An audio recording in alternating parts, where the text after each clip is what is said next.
La semana pasada, el domingo pasado, hablamos acerca del concepto de la palabra la verdad. ¿Os acordáis? Y vamos a poner ahí un momentito en la pantalla de la iglesia las 5 bendiciones que fluyen a través de conocer y experimentar la verdad en nuestra vida. Pienso que no hay mayor privilegio, mayor bendición que decir yo he conocido la verdad, ¿sabes? La he experimentado en mi vida. Como tenemos ahí en el texto central de la iglesia, conoceréis la verdad y la verdad os hará libres. Dijimos que la verdad nos ayuda a ordenar nuestros pensamientos. Hay gente que a veces vienen del mundo o del trasfondo religioso del cual vienen, pues con unas ideas muy equivocadas, unas ideas muy alejadas de la verdad, de la sana doctrina, y por eso es muy importante conocer bien la verdad, conocer bien la palabra de verdad, conocer al Dios vivo y verdadero, para que de esa manera no siga habiendo en nuestra vida un caos, un desorden, una especie de anarquía, guiada muchas veces por emociones, por sentimientos, sino que es la verdad la que nos tiene que poner en orden nuestra vida. En segundo lugar, habíamos visto cómo la verdad tiene también algo muy positivo en nuestra vida, y es que anula todas las mentiras que el diablo a lo largo de los tiempos ha ido metiendo en nuestra mente. No hay nada peor que creer en una mentira creyendo que es una verdad. De hecho, pusimos el ejemplo la semana pasada de personas que incluso han dado y siguen dando la vida por auténticas mentiras, pero ellos creen que son verdades y ya digo, están dispuestos incluso a dar su vida por dichas mentiras. Así que la verdad echa fuera las mentiras. Y entonces podemos comenzar a vivir, punto número 3, según las leyes del reino de Dios. No según las modas, no según los criterios y las opiniones del mundo, sino según los principios establecidos por el Señor, principios del reino, como les llamamos. A continuación, podemos comenzar a experimentar paz en nuestra vida. No hay paz si no estamos en la verdad. No hay una verdadera libertad, ni hay una seguridad y una estabilidad en nuestra vida, a menos que la verdad sea la base y el fundamento de nuestra existencia. Y finalmente, dijimos que la verdad fortalece el espíritu, la mente, y también, como no, le hace un favor muy grande al cuerpo. Y finalmente terminamos compartiendo 3 grandes verdades. Yo no sé cuántos de ustedes se acuerdan, pero yo dije que una de las verdades que quería compartir el domingo pasado es que la verdad se puede conocer, la verdad se puede experimentar, porque la verdad tiene nombre, y el nombre de la verdad es Jesús. Jesús dijo, yo soy el camino, yo soy la verdad y yo soy la vida. Y si eso es verdad, y vimos que la segunda verdad es que Él volverá, y la tercera verdad dijimos que Dios no miente, basándonos en el texto del libro de Números, capítulo 23, verso 19. Dios no es hijo de hombre para que mienta. Lo que Dios ha prometido, y todo lo que Dios ha prometido es verdad, se va a cumplir. No es una especie de trampa, una especie de truco donde dice, bueno, te prometo esto, pero a la hora de la verdad no es verdad, no es así. Dios lo que promete, lo cumple, porque Dios es un Dios de verdad. ¿Cuántos dicen amén? Quiero llevarles al Salmo 139, porque en esta tarde vamos a compartir, vamos a meditar sobre 3 verdades más. Y la primera está basada en el Salmo 139 a partir del versículo 7. Es un salmo muy, muy interesante porque encontramos en él 3 atributos que son única y exclusivamente de Dios. No son atributos ni características del ser humano. Estas 3 cualidades o características solamente las tiene Dios. Y en este Salmo 139 aparecen estas 3. Hay salmos que aparece una, en otros salmos aparecen 2, pero en este casualmente, el Salmo 139, podemos encontrar la omnisciencia de Dios. Es decir, Dios todo lo sabe, todo lo conoce, pasado, presente, futuro, Dios lo sabe perfectamente. Y eso lo encontramos en este salmo. Encontramos la omnipresencia de Dios, es decir, Dios está en todas las partes al mismo tiempo. No significa que si está en un lugar se ausenta de otro, sino que la presencia de Dios lo abarca todo. Él está en todas partes, que no es lo mismo que decir en todas las cosas. Eso sería una aberración, decir que Dios está en las cosas. Dios está en todas partes, pero Dios no está en las cosas. Porque si estuviera en las cosas, pues que creeríamos en el panteísmo, de tal manera que gente se puede acercar a Dios a través de una oración a un árbol, otros a una estrella, otros a la tierra, etcétera, etcétera. Dios está en todas partes, pero no significa que esté en las cosas, de una forma visible, ¿no? Y finalmente, la omnipotencia de Dios. Dios no tiene ningún tipo de limitaciones, ni de espacio, ni de tiempo. Por eso encontramos a Dios con una definición muy breve, pero muy profunda. Es la profundidad de la sencillez de Dios. Que Dios es espíritu. No lo limita el tiempo, no envejece, no caduca. La Biblia ha sido escrita en un lenguaje humano donde aparecen muchas figuras retóricas para explicar lo que Dios es y lo que Dios hace.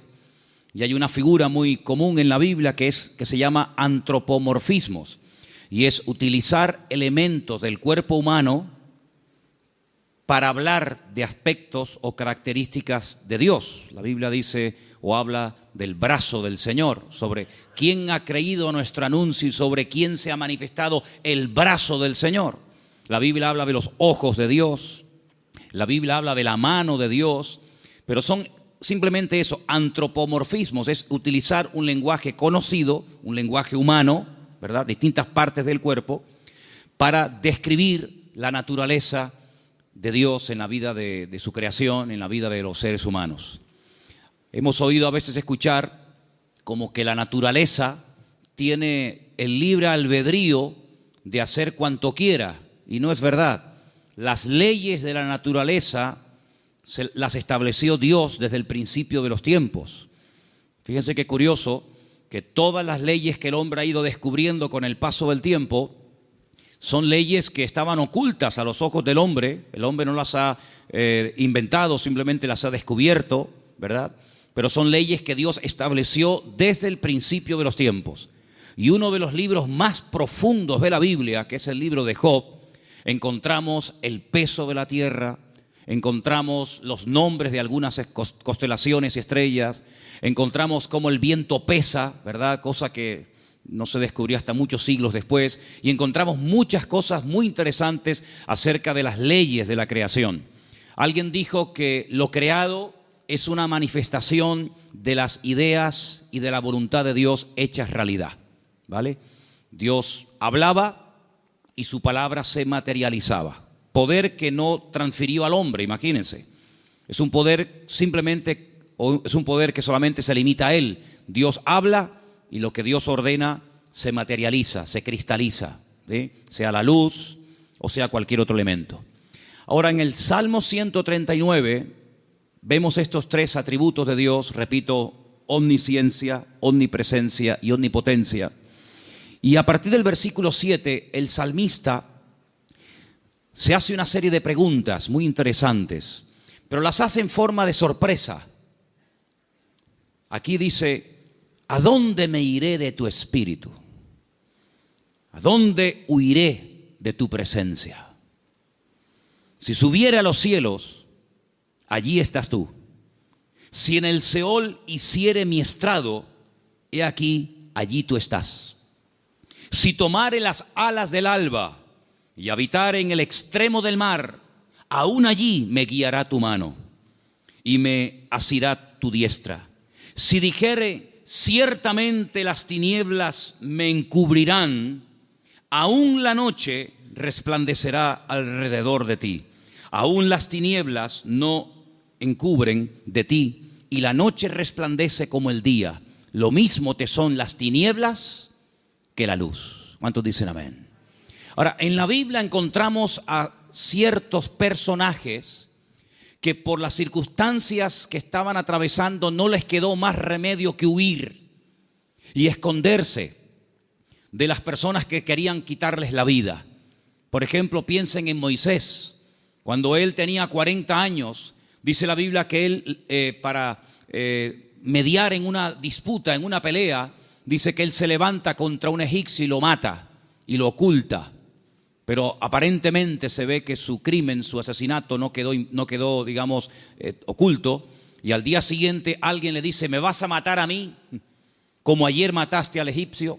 Y esto le produjo un pánico, le trajo un miedo tan grande a Moisés, que dice que tuvo que huir al desierto. Y se ve que no lo encontraron. Se ve que el faraón, que a lo mejor intentó encontrarlo, fue todo en vano, porque pasó 40 años en el desierto y la Biblia no dice en ningún momento que a Moisés lo localizaron y lo llevaron a Egipto y lo sentenciaron. Por lo tanto, supo huir y se escondió, pero tuvo que huir. Tenemos, por ejemplo, el caso de David. David es un joven que recibe el llamado de Dios, la unción, el respaldo de Dios siendo muy joven. El profeta Samuel derrama sobre él aquel cuerno lleno de aceite que tipificaba la unción que él tendría el día de mañana para ser el segundo rey de Israel. Y dice la Biblia que durante muchos años, David tuvo que huir y tuvo que escaparse y esconderse, porque Saúl estaba obsesionado con quitarle la vida. Y se ve que lo hizo bien, por supuesto, la bendición de Dios también estaba con él, porque Saúl nunca lo encontró, a pesar de que muchas veces estuvo muy cerca de echarle mano, incluso hasta de quitarle la vida.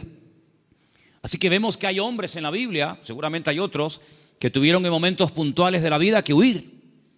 Pero lo que me llama la atención es que estas personas huían de hombres y fueron capaces de ocultarse de esos hombres, sea Faraón, sea Saúl, que querían quitarle la vida.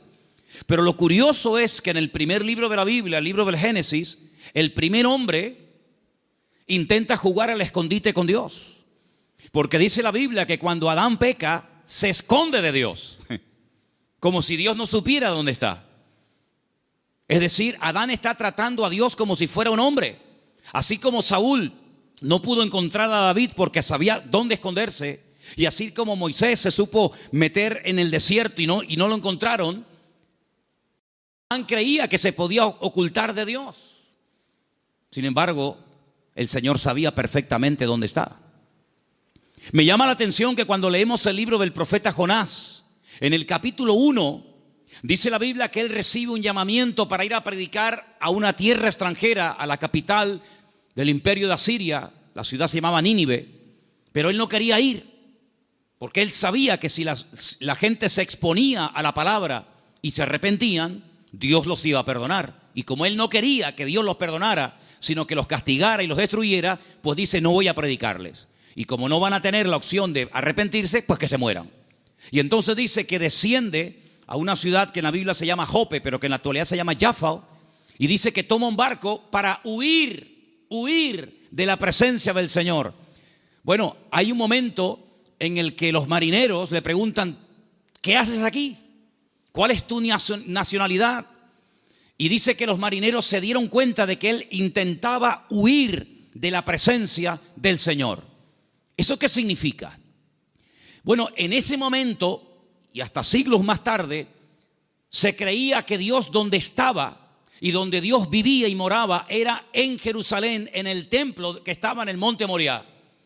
Y cuanto más lejos me alejara de Jerusalén, y si encima me monto en un barco y me voy mar adentro, pues es como que la presencia de Dios la dejo atrás y Dios pues no me encuentra. Yo estaba leyendo hoy justamente el libro de Jonás, y hay una canción que nosotros cantamos en la iglesia, parte del Salmo 118, que dice: desde la angustia invoqué al Eterno y Él me oyó.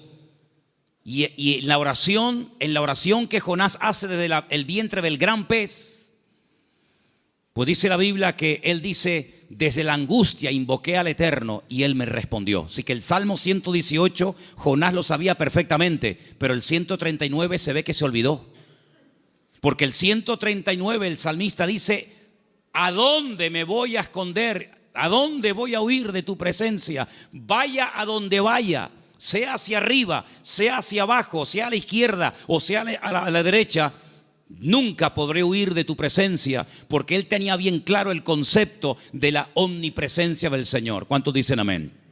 Ahora, esta gente huía en el sentido negativo, pero hermanos, esto nos tiene que producir un gozo y una alegría a todos y a cada uno de nosotros enorme, inmensa. ¿Sabéis por qué? Porque vayamos a donde vayamos, no importa las circunstancias en las que nos encontremos, la presencia del Señor siempre, siempre estará a nuestro lado. ¿Cuántos dicen amén?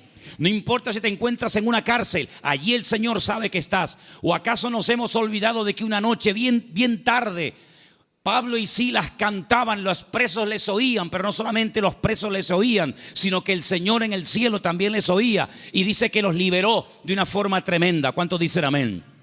Dice la Biblia que cuando estaba en la tempestad, al día siguiente, cuando llevan ya más de 20 días en ayuno, sin ver estrellas, sin ver sol, perdidos, desesperados en medio del mar Mediterráneo, se levanta el apóstol Pablo y dice: no tengan ningún temor, porque anoche estuvo en mi camarote el Señor y me dijo que si nos mantenemos unidos, nadie va a perder la vida. Luego lo vio en la cárcel y también lo vio en la tempestad. Pero también se acordó de que en el desierto había un viejito llamado Moisés, que hacía 40 años que había huido de Egipto, y el Señor lo encontró. Y el Señor sabía que en aquel pozo, aunque los hermanos se tapaban los oídos y no querían oír los gemidos y los gritos de José, la Biblia nos enseña que el Señor siempre estuvo con José en el pozo y posteriormente en la cárcel. No hay ni un solo lugar donde nosotros vayamos en esta vida donde el Señor no esté a nuestro lado, sino que incluso hay una promesa del Señor que nos dice: he aquí yo estoy con vosotros todos los días hasta el fin del mundo.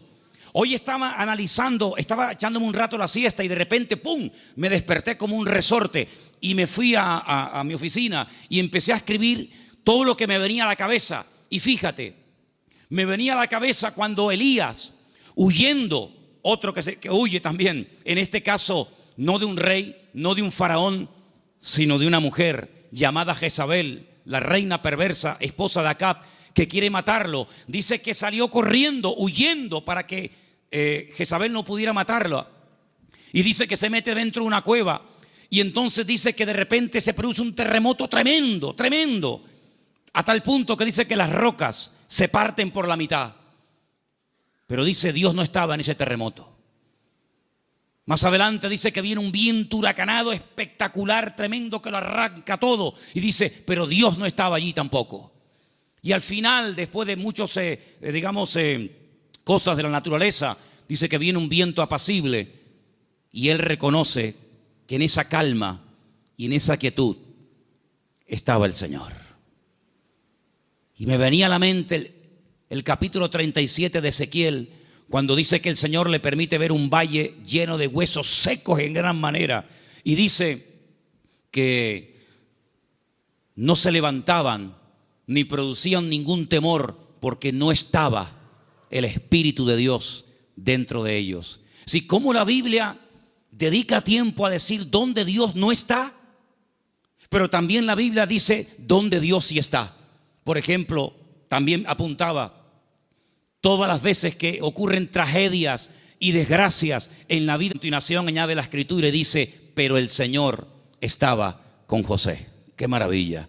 Hermanos, saber que nuestro Dios está con nosotros todos los días, ¿no te produce una alegría y una tranquilidad de saber que pase lo que pase y venga lo que venga y digan lo que digan, nuestro Dios está con nosotros porque es omnipresente? No hay que ir a un lugar específico a visitarlo, como durante siglos y generaciones tenían que hacer las 12 tribus de Israel, que 3 veces al año tenían que viajar cientos o miles de kilómetros para ir a Jerusalén a visitar y a celebrar la fiesta del Eterno, sino que el Señor ha prometido estar con nosotros en cualquier momento, en cualquier lugar. No importa si somos jóvenes, adolescentes, niños o ancianos. No importa si estamos en la iglesia, en la casa, en el trabajo, en un barco, en un avión, en un submarino. No importa. La presencia del Señor siempre estará a nuestro lado, y eso significa que la protección del Señor siempre estará con nosotros. Esa es la primera verdad que quiero compartir con ustedes en esta tarde. Y si habéis prestado atención a la lectura, ¿cuál fue la lectura de hoy? ¿Cuál fue? Salmo 121. ¿Cómo empieza el Salmo 121? Alzaré mis ojos a los montes. ¿De dónde vendrá mi socorro? Ay, amigo, cuando tú estás donde empezaban los peregrinos que iban a Jerusalén a celebrar las fiestas, cuando tú te pones en el principio de ese camino, allí en lo alto, en Galilea, y ves un camino estrecho, rodeado de unas montañas gigantescas, y te explican que en esas montañas se ponían los ladrones y las bandas armadas para robarle las ofrendas y los diezmos que iban a llevar al templo a Jerusalén. ¿Cómo nos van a alzar los montes los peregrinos y decir: Señor, ¿de dónde vendrá nuestro socorro? No es que está implorando la ayuda de las montañas, no, porque el versículo siguiente dice: nuestro socorro viene del Señor que hizo los cielos y la tierra. No dará tu pie resbaladero, ni se dormirá el que te guarda. Él guardará tu salida y tu entrada desde ahora y para siempre. ¿Cuántos dicen amén? Hermanos, en estos tiempos en los que estamos viviendo, es importante que nos recordemos cada día: el Señor, la presencia del Señor, la cobertura del Señor está a mi lado. ¿Cuántos dicen amén? Dile que está a tu lado: el Señor está con nosotros porque es un Dios fiel. Aleluya. Esa es la primera verdad que tenemos que tener presente en nuestra vida. Primera de Juan 5:18, primer versículo que nos van a leer en esta tarde. Primera de Juan, capítulo 5, verso 18. Presten atención, por favor. Sabemos que todo aquel que ha nacido de Dios no practica el pecado, pues aquel que fue engendrado por Dios le guarda, y el maligno no le toca. El maligno, la promesa que dice: el maligno no le toca. ¿A quién no le toca? Al Hijo de Dios. ¿Y por qué no le toca? Porque está protegido. ¿Por quién? Por aquel que lo engendró. Nuestro Dios no solamente está, sino que está para defendernos, está para guiarnos, está para bendecirnos. No está dormido y hay que despertarlo, como en algún momento el profeta Elías les decía a los profetas de Baal: griten, griten, levanten la voz. Tal vez vuestro Dios está de camino, o está dormido, o cansado, se ha ido de viaje. Sino que nuestro Dios está a nuestro lado, pero no de una forma pasiva, indiferente, sino que está a nuestro lado para pelear nuestras batallas y defendernos. ¿Cuántas veces hemos mencionado el pasaje de cuando el profeta Eliseo, no Elías, Eliseo, se encuentra rodeado de enemigos y su criado Giesi se lo comenta y le dice: estamos rodeados, nos van a matar? Y el profeta Eliseo ora para que el Señor le abra los ojos espirituales a su criado incrédulo Giesi, porque le dice: más son los que están con nosotros que los que vienen contra nosotros. Y entonces él pudo ver por los ojos de la fe cómo la presencia del Señor estaba alrededor de aquella casa, y aquellos que venían a matarlos al final quedan ciegos y ellos los tienen que guiar hasta salir de la ciudad. Hermanos, ese es nuestro Dios, un Dios que ha prometido estar con nosotros todos los días. Estemos también nosotros con Él todos los días. ¿Cuántos dicen amén? Segunda y gran verdad que quiero compartir en esta tarde: el poder inmenso, ilimitado del nombre del Señor Jesucristo. Marcos capítulo 16, versículo 17 al 18. Presten atención, por favor. Y estas señales seguirán a los que creen. En mi nombre echarán fuera demonios, hablarán nuevas lenguas, tomarán en las manos serpientes, y si bebieren cosa mortífera no les hará daño. Sobre los enfermos pondrán sus manos y sanarán. Todo cuanto se menciona ahí con una connotación milagrosa: echar fuera demonios, hablar lenguas, orar por los enfermos, etcétera, etcétera, todo va precedido por el nombre de Cristo. En mi nombre, en mi nombre, en mi nombre. El Señor Jesucristo nos enseña en la palabra que cuando oramos los creyentes tenemos que orar en su nombre. Firme la oración. No oramos en nuestro nombre. No nos acercamos a Dios con nuestros méritos, sino que oramos en el nombre del Señor Jesucristo. Y en el libro de Filipenses, el capítulo 2, nos da una pincelada, una explicación del poder tremendo de ese nombre. Presten atención. Después de humillarse, después de despojarse de toda su gloria y dignidad, después de haberse hecho siervo y estando en la condición de hombre se humilla hasta lo sumo y muere de una forma terrible como era la muerte de cruz, y haciéndose obediente hasta la muerte, a continuación de eso dice, por lo cual Dios lo exaltó hasta lo sumo, a lo máximo, y le dio un nombre sobre todo nombre. Y ahora escucha versículo 10, para que en el nombre de Jesús se doble toda rodilla de los que están en los cielos, en la tierra y debajo de la tierra, y toda lengua confiese que Jesucristo es el Señor, para gloria de Dios Padre. El poder del nombre de Cristo, no somos conscientes de lo poderoso que es mencionar ese nombre. Los demonios huyen y tiemblan cuando se menciona el nombre de Jesucristo. Es un nombre de poder, es un nombre de autoridad. No hay nada ni nadie que se resista al poder del nombre de Cristo. Una vez escuché a un predicador que vino a Las Palmas hace muchos años. Había sido misionero en África. Y un día no se le ocurre otra cosa más que ir a una tribu de caníbales. Y dice que mientras dormía en una choza durante la noche, hay un momento en el que él se despertó y ve a un caníbal con un garrote a punto de darle un palo en la cabeza y matarlo. Dice que fue algo tan rápido, no había tiempo para decir, hermano, vamos a orar, espérate un momentito. Dice que solamente dijo, Jesús. Solamente mencionó el nombre del Señor. Y dice que se le cayó ese garrote de la mano a este hombre y salió corriendo. Hermanos, hay millones de testimonios de personas que han sido sanadas, liberadas, salvadas, bendecidas y transformadas por el poder del nombre de Jesucristo. Es un nombre que tenemos que utilizarlo cuando oramos, cuando hacemos cualquier cosa, conducir, estudiar, trabajar, salir, entrar. Porque no solamente es una sugerencia, no solamente es una propuesta, una idea que les lanzo, sino que es un mandamiento bíblico. Vamos a leer en Colosenses 3:17. Fíjense cómo la Biblia nos enseña lo que estoy diciendo en esta tarde. Colosenses 3:17, por favor. Y todo lo que hacéis, sea de palabra o de hecho, hacedlo todo en el nombre del Señor Jesús. Todo. Dando gracias a Dios, Padre, por medio de Él. Todo lo que hacéis, todo lo que habláis, hacerlo todo en el nombre del Señor Jesucristo. Cuando se monten en el coche a conducir, Señor, en tu nombre pedimos que nos traigas y que nos lleves de regreso a casa con tu paz y con tu bendición. Cuando vayas a un examen, cuando vayas a prepararte para hacer un examen o estudiar, Señor, yo me preparo, yo estudio, yo memorizo, pero yo pido que en tu nombre este examen salga bien, Señor. Cuando vas a trabajar o cuando vas a buscar trabajo, cuando vas a dormir, cuando vas a levantarte, todo lo que hacemos y todo lo que decimos, dice, hacedlo todo en el nombre de nuestro Señor Jesucristo. ¿Cuántos dicen amén?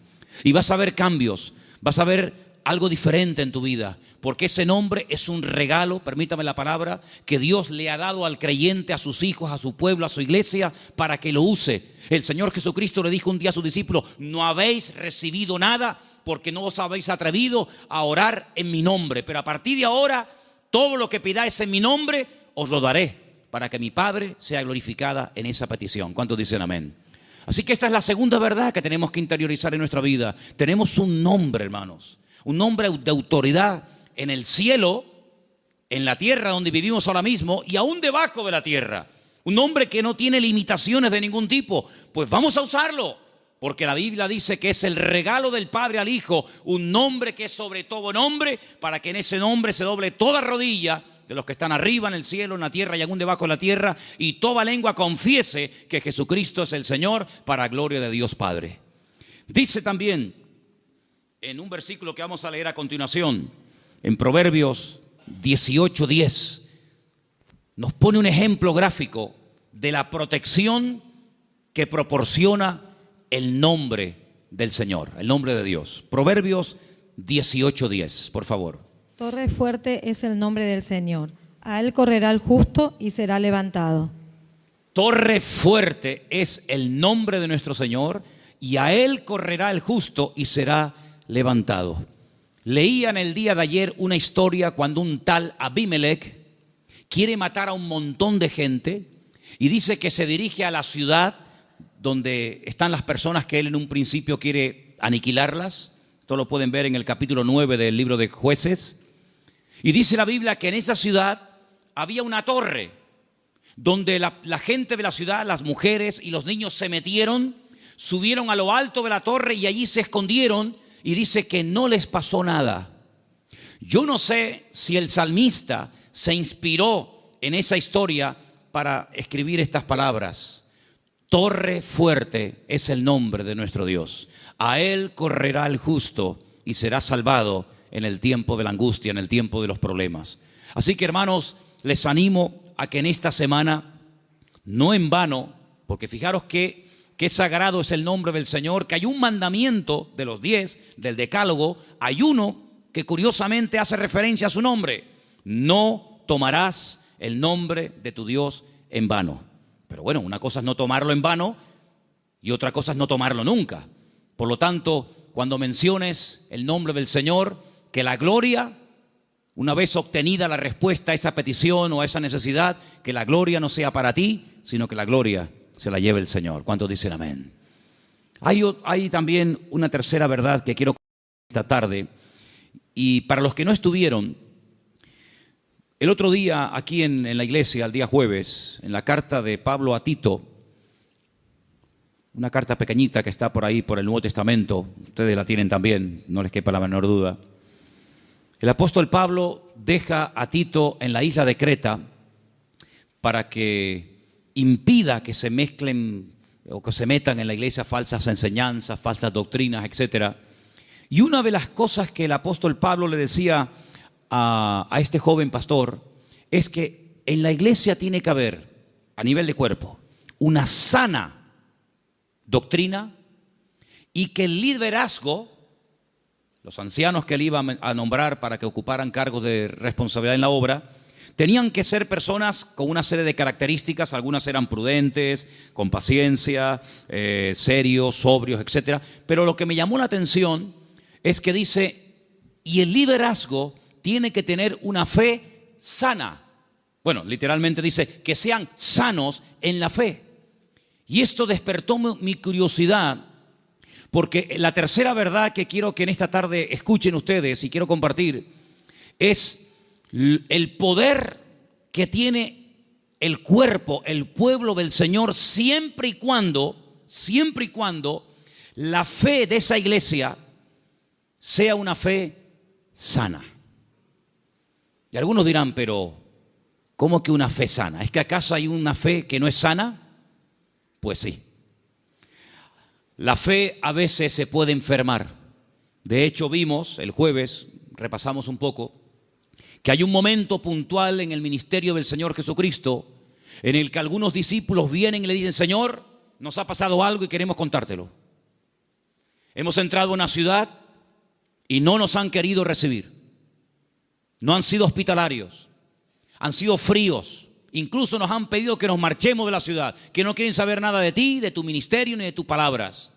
Y le dicen ellos al Señor, y uno de ellos era nada más y nada menos que Juan. ¿Quién lo diría? Señor, ¿quieres que oremos para que caiga fuego del cielo y los destruya a todos? Oye, qué fe, ¿eh?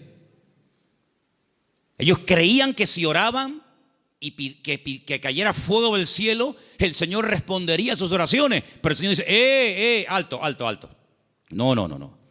Ese espíritu no es el que debe de caracterizar a un discípulo mío. La fe no es para destruir, la fe es para edificar. Si en todo lugar donde no nos escuchan vamos a pedir fuego, vamos a prenderle fuego a todo el país. Y una vez dije, ¿por qué se creen ustedes que el Señor se llevó al profeta Elías? Porque como siguiera como seguía, le iba a prender fuego a todo el país. El único que iba a quedar con vida era él. Pero saben, hermanos, esa es una fe distorsionada. Es una fe mal encaminada. Es una fe que, como una especie de lámpara de Aladino, te crees que todo lo que pides tienes que recibirlo. Y no está basada en la razón, no está basada en la palabra, en el sentido común, sino está basada en una emoción, en un rechazo que sientes hacia una gente que no te ha querido escuchar. Y es una fe que no tiene nada que ver con una fe sana, que es la fe que tiene que tener el creyente. Es una fe totalmente distorsionada, una fe que no es la que yo quiero que ustedes tengan.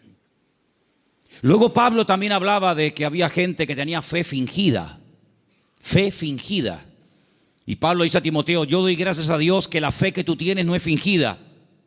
Porque la fe que tú tienes primeramente la tuvo tu abuela y después se la traspasó a tu madre y ahora la tienes tú. Y dijimos que esa fe no fingida tiene que ver con una fe sincera, sin mezcla, sin hipocresía. Otra versión dice sin engaño, sin máscara. Hablamos también acerca de que hay fe, hay gente que tiene fe, pero es una fe muerta. Tienen fe, pero está muerta.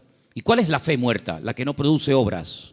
Dice la Biblia, la fe sin obras está muerta. Por lo tanto, cuando vamos a este tercer punto y hablamos acerca de la protección sobrenatural que hay sobre nuestra vida y de lo indestructible que es el pueblo del Señor, para que eso se dé, tiene que haber una fe sana entre nosotros. No una fe rara, distorsionada, enferma, sino una fe puesta en las promesas y en la palabra de nuestro Dios. ¿Cuántos dicen amén? Y entonces esa fe va a traer estabilidad. Esa fe va a traer una revelación del verdadero Dios al cual tenemos que honrar, adorar y servir. Porque yo creo con todo mi corazón que la forma como oramos, la forma como nos planteamos nuestro estilo de vida, las decisiones que tomamos o no, es decir, todo lo que hacemos en la vida como creyentes gira en torno al concepto que tenemos de nuestro Dios. Es decir, si nuestro concepto de Dios está equivocado, por mucha fe que tengamos, no estamos actuando correctamente. Y volvemos al principio del mensaje de hoy. Jonás creía que había lugares donde se podía esconder de Dios y Dios no encontrarlo. Dice que él huía de la presencia de Dios, huía del llamado de Dios, de la responsabilidad. ¿Por qué? Porque no quería cumplir con el llamado de Dios. Y hace exactamente lo mismo que hizo Adán en el jardín del Edén: huir, esconderse de Dios. Y él creía que uno se podía esconder de Dios. Y él actuaba en base a esa creencia equivocada. Por lo tanto, es muy importante que nosotros nos preguntemos de vez en cuando, a la luz de las Escrituras, si la forma como yo estoy orando y pidiendo las cosas, si la forma como yo estoy viviendo mi relación con el Señor es una relación basada en una fe sana o en ideas distorsionadas y equivocadas. Porque hay personas que se imaginan que Dios, como acabo de decir, es esa especie de lámpara de Aladino que frotamos y Dios tiene que estar a mi servicio las 24 horas del día y Dios tiene que complacerme en todo lo que le pido y en todo lo que quiero. Y no es así. Hay momentos en los que puedes tener una fe tremenda y Dios decir a tu oración no. Puede ser que tengas una sinceridad y un deseo tremendo de hacer algo para el Señor, genuino, bíblico, correcto, pero a ti no te corresponde hacer esa operación, hacer ese trabajo. Como por ejemplo el rey David, que quería construirle una casa a Dios. Y Dios le dijo, tú no la vas a edificar, la edificará la siguiente generación en la persona de tu hijo Salomón. Hay momentos en los que el mismo apóstol Pablo quería ir a ciudades a predicar el evangelio. ¿Será bíblico predicar la palabra? Por supuesto. Es un mandato del Señor, claro, ir por todo el mundo y predicar el evangelio. Pero también hay que decirlo que hay momentos en los que el Pablo quería ir a ciertos lugares a compartir y el Señor le decía, no, ahí no, en Bitinia no. Bueno, pues me voy a Misia. No, ahí tampoco. Y uno dice, pero Señor, ¿no es tu voluntad ir a predicar a todas partes tu palabra? Sí, pero cada sitio y cada persona tiene su momento y tiene su lugar. Y ahora no es el momento de ir aquí, ahora es el momento de ir allá. Y Pablo, que era sensible a la voz del Espíritu, Pablo, que era una persona que se dejaba tratar y moldear, pues no era un niño caprichoso con la pataleta que cuando no le das la chupeta se pone a montarte un lío tremendo, sino que decía, bueno, pues si no es por aquí, será por allá. En otras palabras, no se venía abajo, no se derrumbaba, no se desanimaba, sino que él seguía probando, hasta que al final encontró el lugar idóneo donde el Señor quería llevarlo y usarlo. Por lo tanto, es muy importante que la iglesia Interioriza esta verdad. El Señor nos quiere usar. Tenemos que cumplir con nuestras responsabilidades. Por supuesto que sí, pero ¿estaré yo preparado para eso que quiero hacer? La Biblia nos enseña que cuando José era un joven, ya él sabía lo que Dios quería hacer con su vida. Yo creo que pecó un poco de imprudente. Abrió su corazón a sus hermanos. Tal vez lo mejor hubiera sido abrírselo solamente a su padre, pero él le abrió su corazón a sus hermanos, le contó los sueños que había tenido y se buscó la ruina de su vida. Bueno, después al final, lógicamente, sabemos que el Señor utilizó todo aquello y lo convirtió en algo positivo, ya lo sabemos. Pero hermanos, él tuvo que esperar desde el momento que recibe la revelación de la voluntad de Dios para su vida hasta que él ve que eso se cumple. Pasaron muchos años, pasó mucho tiempo. ¿Por qué? Porque el Señor tenía que tratarlo y tenía que prepararlo y tenía que capacitarlo y lo tuvo que hacer pasar por situaciones terribles, terribles, pero en todas y en cada una de ellas aprendió lecciones que lo marcaron para toda la vida. Y cuando llegó el momento, el Señor lo levantó y el Señor lo utilizó. Por eso, amados hermanos, ¿en qué momento, en qué etapa del camino te encuentras? Sin embargo, cuando le escribe el apóstol Pablo a Timoteo, le dice: Timoteo, Dios no nos ha dado espíritu de cobardía. Probablemente estaba pasando por un momento de temor frente a semejante responsabilidad. Pablo dice: Dios no nos ha dado espíritu de cobardía y no te tienes por qué avergonzar de mis cadenas. Cuando te pregunten dónde está tu apóstol Pablo, dónde está el fundador de la iglesia, no te avergüences de mis cadenas, da testimonio de ellas.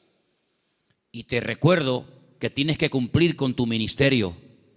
Y te recuerdo que tienes que predicar la palabra a tiempo y fuera de tiempo. Y te recuerdo que tienes que cuidar tu salud. Y te recuerdo que no le des lugar a los comentarios de la gente que te menosprecian por la edad que tienes, etcétera, etcétera, etcétera.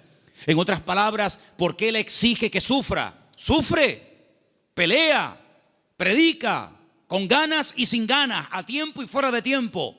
¿Por qué? Porque sabe que está en una etapa de la vida en la que a él se le puede exigir, pero a otras personas Pablo no les exigía tanto. ¿Por qué? Porque no habían llegado al nivel y a la madurez que Pablo entendía que Timoteo ya tenía. Por lo tanto, en base a tu conocimiento, en base a tu madurez, en base al desarrollo que tú tienes en el Señor, se te exigirá más o se te exigirá menos. Pero todo creyente que forme parte del cuerpo de Cristo, el cual llamamos iglesia, tiene que asumir las responsabilidades que le corresponda.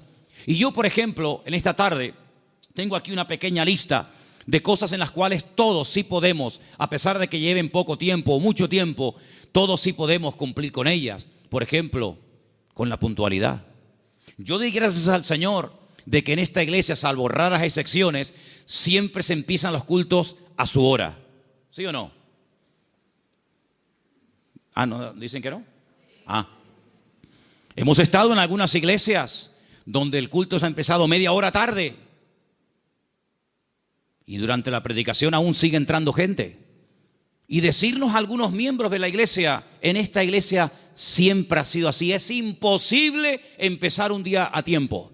Bueno, yo doy gracias al Señor de que por lo menos en eso no somos malos, ¿no? Sino que generalmente solemos ser puntuales. Cuando se propone o se expone a la congregación un proyecto, una idea o algo, generalmente un altísimo porcentaje de la congregación responde apoyando pues dicha actividad o proyecto o lo que sea. En otras palabras, hermanos, la iglesia va a crecer en la medida en la que tú crezcas. La iglesia, cuando hablamos de iglesia, ¿qué es la iglesia? La iglesia eres tú, y tú, y tú, y cada uno de nosotros. Y la iglesia, ese concepto a veces tan abstracto, como dice ¿la iglesia qué es? Pues la iglesia eres tú. La iglesia tendrá la madurez de todos y cada uno de nosotros. Pero esa madurez, ¿dónde la aprendemos? ¿Aquí o ya venimos con ella de casa? Después del culto hoy, queremos reunirnos unos poquitos minutos con los padres de los chicos que en este momento, ahora mismo, están en la escuela dominical. ¿Por qué? Porque una de las cosas que tenemos que entender es que la iglesia, por ejemplo, en los domingos, la escuela dominical, es un refuerzo a lo que teóricamente los niños ya aprenden de sus respectivos padres en el hogar. ¿Cuántos dicen amén? Es decir, si ustedes no oran a la hora de la comida, difícilmente, por más que se lo enseñen ahora mismo las hermanas que están allí con esos niños, que hay que orar dándole gracias al Señor por la comida que entra por nuestra boca, si después durante la semana, que es muy larga, hasta el próximo domingo, no ven a papá y no ven a mamá orando un momentito, dándole gracias al Señor por los alimentos, pues le vamos a hacer al niño, perdonen la palabra, un cacao, porque le estamos enseñando algo en la iglesia que luego ustedes no lo apoyan. Es decir, que lo que aprendan aquí, luego vean la práctica en el hogar. ¿Cuántos dicen amén? Si, por ejemplo, un niño un día en una escuela dominical tiene una clase donde, por ejemplo, no sé, se le habla del perdón, pues que cuando lleguen momentos puntuales, pues que el niño vea que en casa la asignatura del perdón se aprueba con sobresaliente y no siempre con suspenso. Y simplemente quiero ponerles un ejemplo. Porque la tercera verdad que estoy tratando de compartir esta tarde es la importancia de la iglesia en el mundo y cómo la iglesia es indestructible siempre y cuando cumpla con los requisitos bíblicos establecidos por el Señor en su palabra. ¿Dónde aprendió José a perdonar, a reconciliarse, a llevarse bien con otras personas? ¿Dónde lo aprendió? ¿En Egipto? ¿En Egipto lo aprendió? No, lo aprendió en el hogar, lo aprendió en casa. Yo no sé, supongo que sí, ya es especular. Si algún día Jacob, que era su padre, explicó en casa el motivo por el cual se iban de un país a otro. Me imagino que sí. Yo me imagino que un día Jacob habrá juntado a Raquel, a Lea, a sus hijos y les habrá dicho: chicos, nuestro tiempo se ha terminado con el tío Labán. Volvemos a Canaán y quiero contarles algo. Hace 22 años salí de mi tierra y ahora volvemos. Pero hay una pequeña cosa que tengo que comentarles. Yo no vine aquí porque quería en el fondo venir. Yo vine aquí casi forzado por las circunstancias. Vine aquí porque el tío Esaú, vuestro tío, mi hermano, me quería matar. Y ahora volvemos y no sé lo que nos vamos a encontrar. La Biblia dice que él toma una serie de medidas muy particulares, por cierto. Fue haciendo diferentes grupos a las que menos amaba o con las que menos tenía, no sé, feeling, las fue poniendo por delante y él lógicamente se quedó atrás, con la que él realmente quería y con sus hijos. Y le llega la noticia de que el tío Esaú viene con 400 hombres armados hasta los dientes. Y entonces él se va a la montaña a orar y es allí cuando tiene un encuentro con el Señor que lo cambió para toda la vida. Y es allí donde pelea con un ángel, y dice la Biblia que allí donde Dios le cambia el nombre de Jacob por Israel. Y al día siguiente llegó el momento de la verdad, amigo. Llegó el momento de a ver qué pasa. O se acaba todo o empieza todo.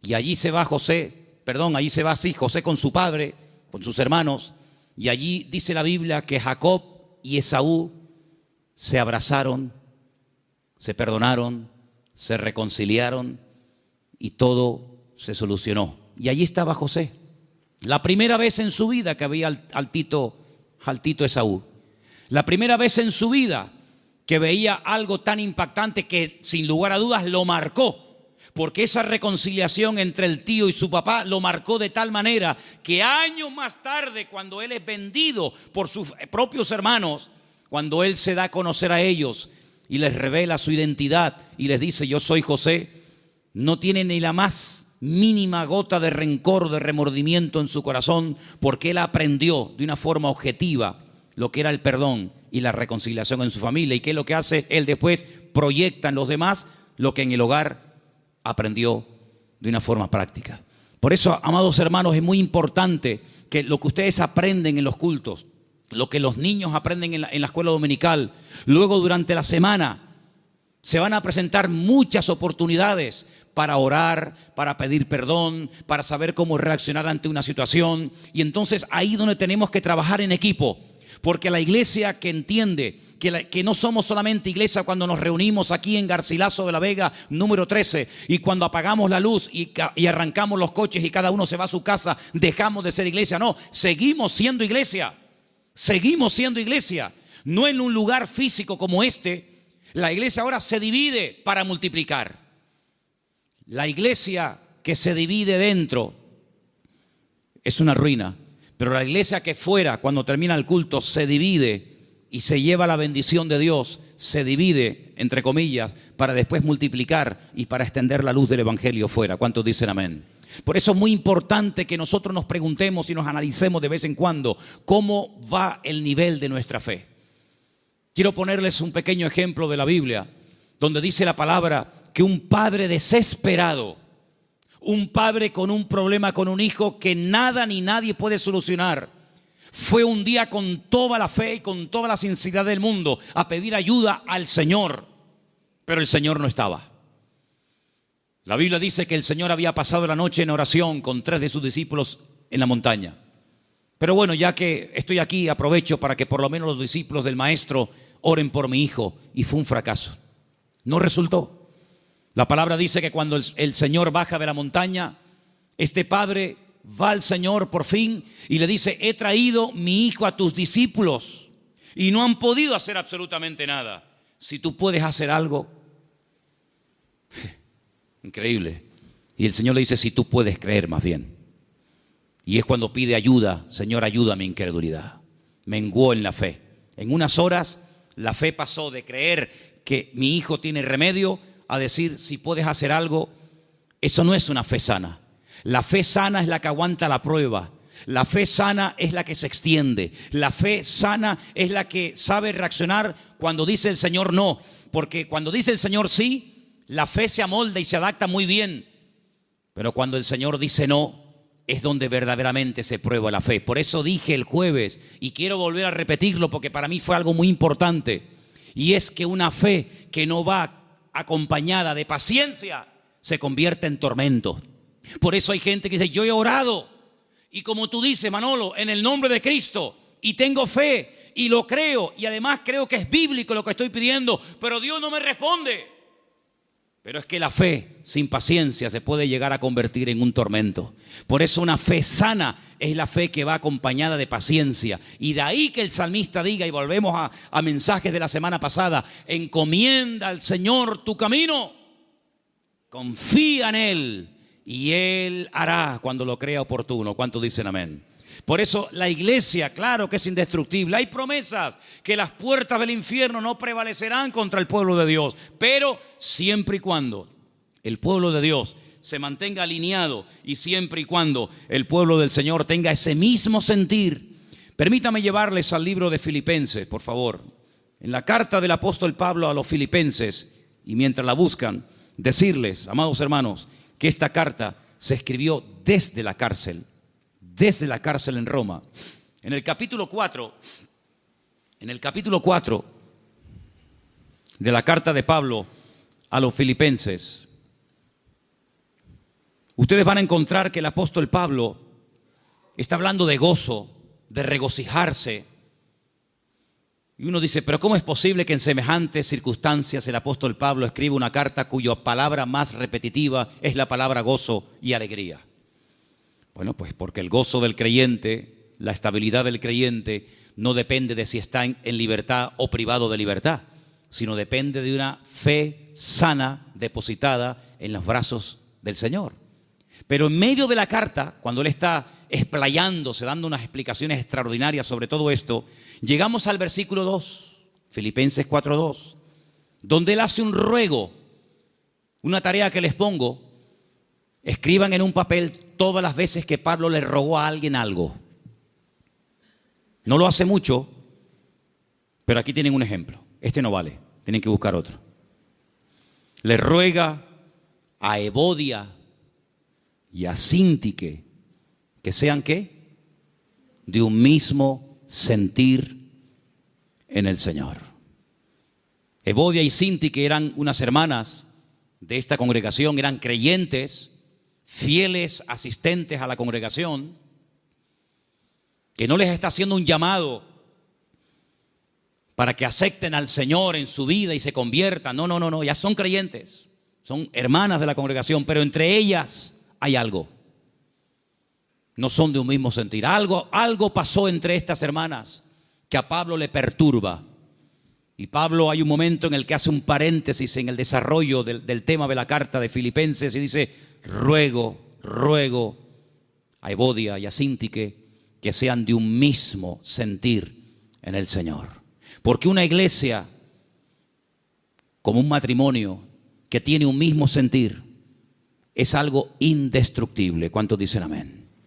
Pero una iglesia donde uno dice arriba y otro dice abajo, uno dice a un lado y otro dice a otro, donde uno dice no, oremos, otro, no, ayunemos, no, discipulemos, no, evangelicemos, salgamos, no, quedémonos.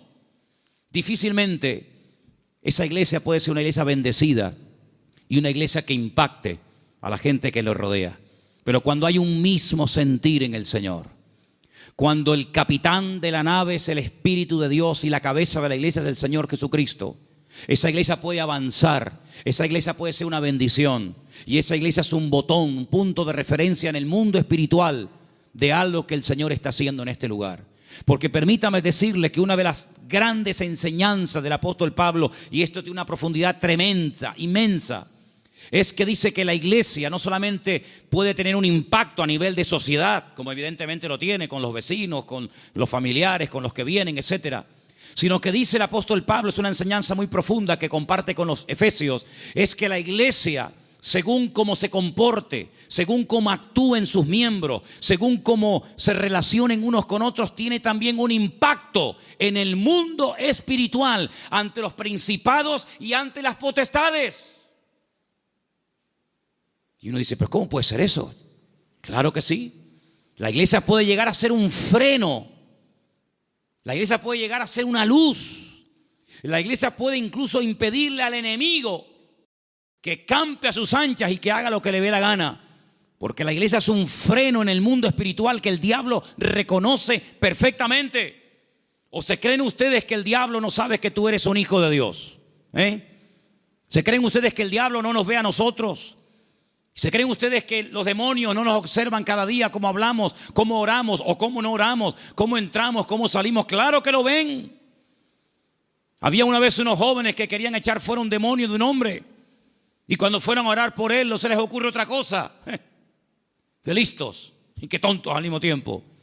Querían echar fuera los demonios en el nombre del Cristo que predica Pablo. Y los demonios le respondieron y les dijeron a los 7 hijos de Seba, así se llamaba el padre de estos muchachos: conocemos a Pablo y conocemos al Cristo que predica Pablo, pero a vosotros no os conocemos absolutamente de nada.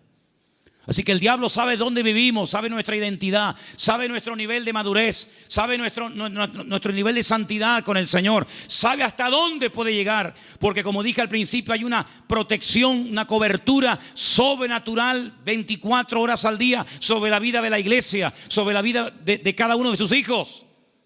Pero a veces nosotros podemos abrir rendijas, a veces nosotros incluso hasta le damos ideas al enemigo. Por eso dice Pablo, no le deis lugar al diablo. No le des lugar al diablo en tu casa. Si hay algo por donde está colando el enemigo, sé sabio y quítalo, elimínalo. Si hay algo en tu vida que produce que entres en un picado, en un enfriamiento, en un apartamiento de la palabra y del Señor, aléjalo de tu vida. Rodéate de gente espiritual. Lee libros que te edifiquen y no que te destruyan y te confundan más. Acércate a la palabra del Señor, busca al Señor. Porque cuando tú te metes en la presencia del Señor, todo lo que tú aprendas, todo lo que tú recibas, todo lo que tú crezcas, después cuando vengas a la congregación, aunque no hayas abierto la boca y nadie se haya enterado que has entrado ni que has salido, te puedo asegurar que tu vida en el mundo espiritual produce un impacto. ¿Cuántos dicen amén? Y podemos tener el enemigo a raya simplemente con nuestra presencia. Por eso, amados hermanos, estas 3 verdades: la protección y la presencia del Señor permanente sobre nuestra vida, el poder y la autoridad del nombre de Jesucristo, y la responsabilidad y el privilegio de formar parte del pueblo del Señor, que ¿saben cómo lo define el Señor?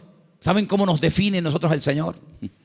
Real sacerdocio, nación santa, pueblo adquirido por Dios, para que anunciemos las virtudes de aquel que nos llamó de las tinieblas a su luz admirable.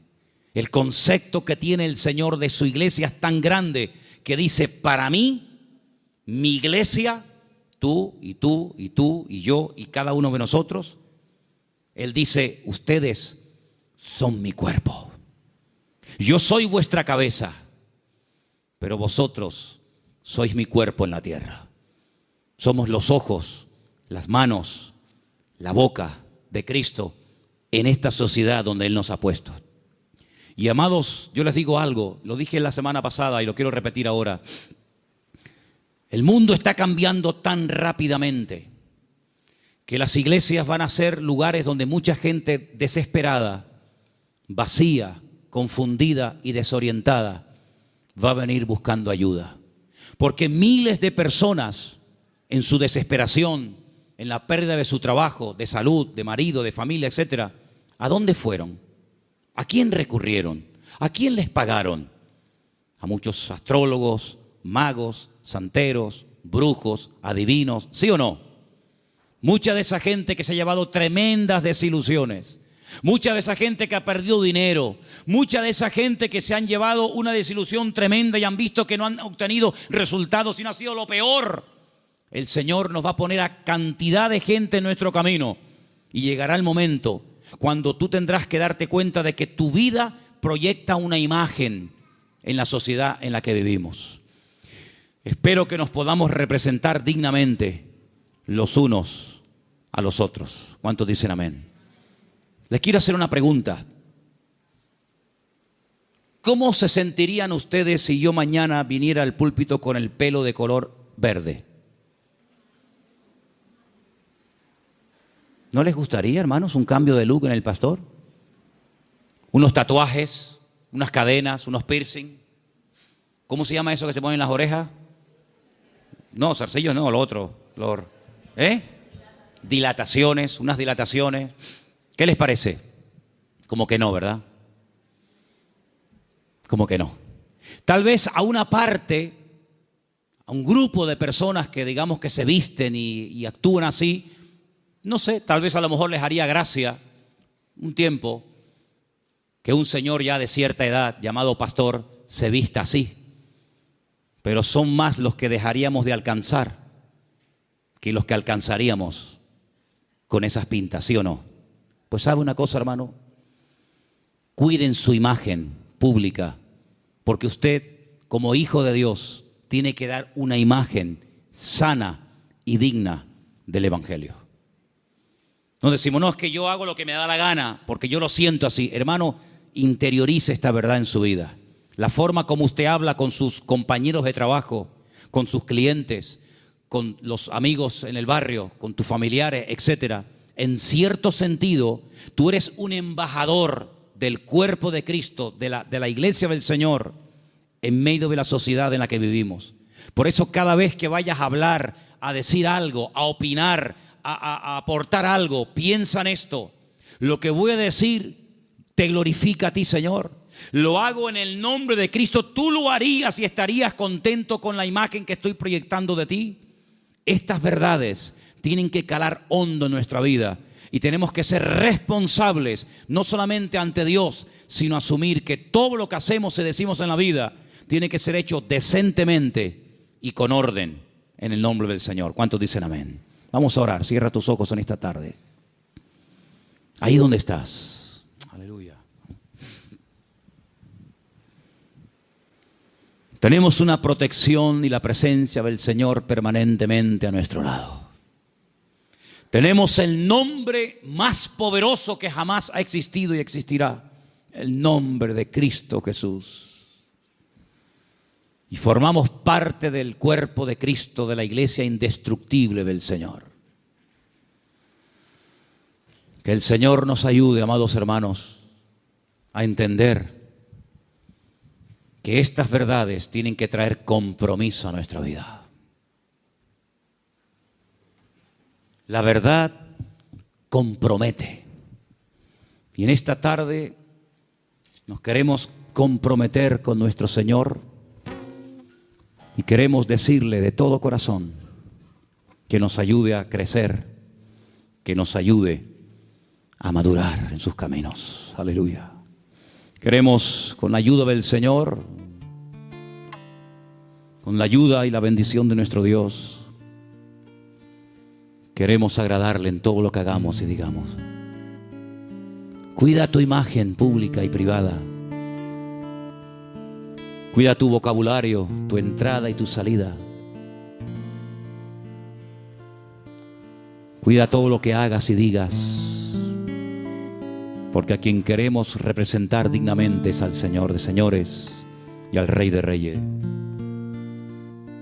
Aleluya, y adoramos a ti, Jesús. Tú eres digno de alabanza, Señor. En esta tarde hemos compartido tu palabra y sabemos que tu palabra no volverá a ti vacía. Queremos, Señor, en el santo y bendito nombre de Jesús,